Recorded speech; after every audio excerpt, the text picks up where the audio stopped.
예, 백승하 의원님 질의해 주십시오.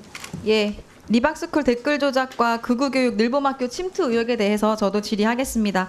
차관님, 리박스쿨에서 진행한 아이들 역사교육 내용 본 적 있으신가요? 저기 따로 보지는 않았습니다. 예, 제가 몇 가지 충격적인 장면들만 좀 가지고 왔습니다. 틀어주세요.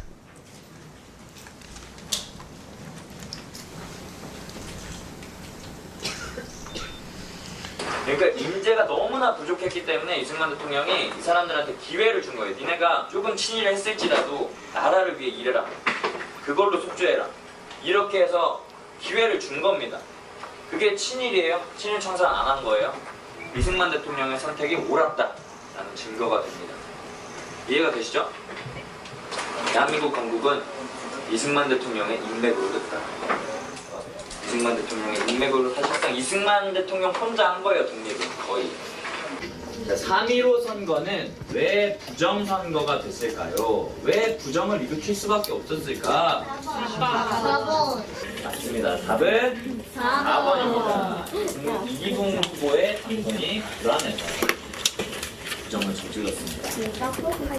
예, 차관님, 리박스쿨 역사교육 내용 동의하시나요? 동의할 수 없습니다. 예, 리박스쿨 역사 내용 보면 친일파 옹호하고 우리 독립운동가의 헌신 깎아내리고 이승만, 박정희 찬양하고 심지어 지금 부정선거까지 옹호하고 있습니다. 딱 뉴라이트적 역사관을 가지고 있는 거죠. 이렇게 리박스쿨이 역사관을 아이들에게 주입시켜왔고 교육시킨 아이들에게 윤석열 지지 연설장에서 박정희, 이승만 찬양 노래까지 부르겠습니다. 이게 아이들에게 할 짓입니까? 자, 문제는 이런 리박스쿨이 이 늘봄학교 강사 취직을 미끼로 해서 사람들에게 그릇된 역사관, 사회관 주입시킨 뒤에 늘봄학교로 이 사람들을 보내서 더 많은 아이들에게 왜곡된 역사를 가르치게 하고 심지어 이번 대통령 선거에서 이재명 후보 깎아내리고 김문수 후보 지지하는 댓글 부대로 활동하게 했다는 것입니다. 자, 아까 서지영 의원님께서 뭐 예술, 과학 프로그램을 했다 늘봄학교에서 이러는데요. 뉴스타파 보도 보면 손효숙 리박스쿨 대표가 직접 본인이 이렇게 말을 해요. 바른 역사, 정방향의 역사를 학교에 들어가서 애들하고 얘기를 하는 거예요. 지금 우리는 뭐 놀이체육으로도 들어가고 보드게임도 들어가고 이런 말을 한 본인이 직접 이런 인터뷰를 했거든요. 학교에 들어가서 투입돼서 역사교육을 아이들이 한 게 확실합니다. 자, 이런 리박스쿨 사태는요, 윤석열 정부가 극우 뉴라이트 정부였기 때문에 사실상 예견된 참사였어요. 자, 윤석열 정부 출범 직후부터 뉴라이트 세력 단순히 방조한 걸 떠나서 임명했죠. 국가교육위원장, 3대 역사 관련 기관장에 뉴라이트 인사 임명했잖아요. 특히 한국학중앙연구원 김주성 이사장은요, 2010년이랑 2021년 사이에 리박스쿨 강사진으로도 활동을 했습니다. 한 몸이나 다름없는 사람입니다. 자, 리박스쿨 손혁숙 대표 2023년에 늘봄학교 필승을 위한 모임 결성하고 늘봄 진출을 위한 전략 수립과 함께 교육부에 제안서를 제출하고 예산까지 요구했어요. 그런데 윤석열 정부가 이 계획에 마치 발이라도 맞추는 듯 2025년으로 예정돼 있던 늘봄학교를 갑자기 전국 확대하면서 전면 도입을 강행했지요. 저희들이 막 반대했음에도 불구하고. 이로 인해서 학교와 교육청은 충분한 검토도 없이 늘봄 강사를 채용해야만 했어요. 그 결과 리박스쿨 소속 강사들이 손쉽게 학교 현장에 투입될 수가 있었던 겁니다. 그러니까 이건 단순한 행정착오가 아니고요. 정부가 갖고 있었던 근본적 문제예요. 윤석열 정부였기 때문에 이런 일이 벌어진 거예요. 자, 교육부가 이제 할 일은 책임 회피가 아니고요. 극우 역사관 세뇌 교육의 고리를 밟은 세건 하셔야죠. 그러니까 다시는 이런 역사 왜곡이 교육 현장에 뿌리내리지 못하도록 해야 되고요. 이주호 장관이 그 핵심 책임자로 나와서 사과하고 사태의 전말에 대해 밝혀야 되는데 오늘 불출석했어요. 책임 회피하고 직무 방기하고 저는 다시 한번 이에 대해서 강한 유감을 표합니다. 즉각 나와서 입장 밝힐 것을 다시 한번 요구합니다. 차관님, 이주호 장관이 늘봄 예산으로 극우 보수 돌봄 강사 만들고 댓글 부대 운영한 리박스쿨의 손효숙 대표 몰랐습니까? 네, 제가 확인한 사항을 좀 말씀을 드리겠습니다. 네. 일단 개인적으로는 모르는 분이라는 걸 제가 확인을 했고요. 그다음에 손 대표가 교육부의 정책 자문위원으로 참여하고 난 다음에 공식적인 회의를 통해서 앉는 것 이외에는 개인적인 인연이나 관계는 없는 것으로 명확하게 확인했습니다. 예. 근데 교육부 정책자문위의 규정을 보면요. 위원은 교육부 정책에 관한 학식과 경험이 풍부한 사람 중에서 장관이 위촉하도록 되어 있습니다. 장관이 직접 위촉하게 되어 있습니다. 근데 나는 모르는 사람이다. 자, 그렇다면 손효숙 대표를 어떤 경위와 사유로 위촉하게 된 거죠? 네, 제가 확인한 사항을 좀 정리해서 말씀을 드리겠습니다. 저희가 1기 교육정책자문위원회를 하고 난 다음에 2기 정책자문위원회를 출범을 시키면서 이제 다양한 분야의 전문가들을 좀 확대해서 해야 된다는 그런 요구가 있었고 시간이 그게, 없어서 확대하는 사이에 네. 그 각 분야별로 전문가들을 추천받았는데 그 중에 한 분이 이수정 교육부 확인하고 총리 있습니다. 정책 자문관 추천 맞습니까? 뭐 확인된 바로는 거기 교육계 맞습니까? 여러 가지 인사들 중에서 자문관이 추천한 것으로는 예, 확인했습니다. 이수정 교육부 총리 정책 자문관 추천이 맞습니다.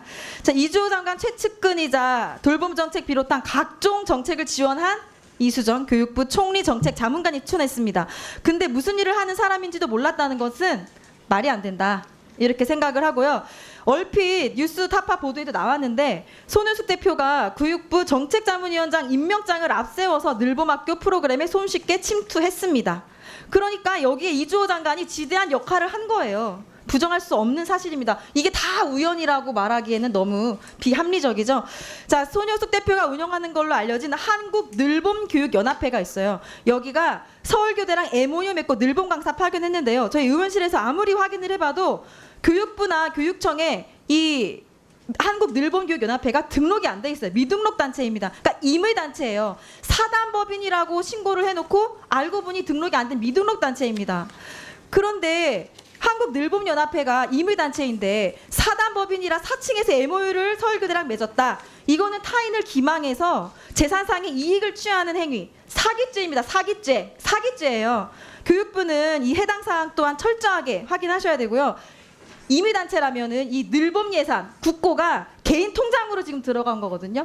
사단법인이라고 사칭을 한 거라고 저는 보고 있는데 지금 사단법인으로 세무서에만 신고가 돼 있고 주무관청에는 미등록된 상태로 저희 확인을 했거든요.